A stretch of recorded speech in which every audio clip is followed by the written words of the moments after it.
साँच्ची भनेको के मलाई कहिलेकाहीँ आफ्नो असाध्यै माया लाग्छ। कस्तो थिए, कस्ता थिए सपना, कति आशा, कति भरोसा। र यहाँसम्म आइपुग्दा कति त नसोचेका, कति त कल्पनै नगरिएका कुराहरू भोग्न पाइयो, देख्न पाइयो। कति पटक त विचलित भएँ, कति पटक त रोएँ, कहिले आदेशले आँसु झर्यो, कहिले कसैको ढाडस पाएर खुसीले आँसु निस्कियो, विश्वास तोडियो, भरोसा भाँचियो। तर सोच्दै नसोचेको ठाउँबाट सहारा र साथ पनि त पाइयो। जे होस्, ए जिन्दगी सधैँ कृतज्ञ छु।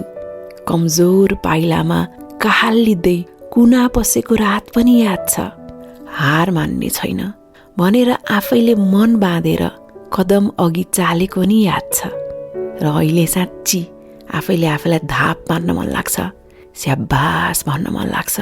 तर सकिएका छैनन् समस्याहरू, आइरहनेछन् चुनौतीहरू। कहिलेकाहीँ मन दुख्छ है, कहिलेकाहीँ कस्तो थकै लाग्छ है। तर विचलित नहो है, यस्तो बनेर देखाउनै बाँकी छ जुन कसैले कल्पनै गरिएको थिएन भनेर आफैले आफैलाई सलाम गर्न मन लाग्छ। र त्यतिखेर साँच्ची भनेको मलाई आफ्नो असाध्यै माया लाग्छ।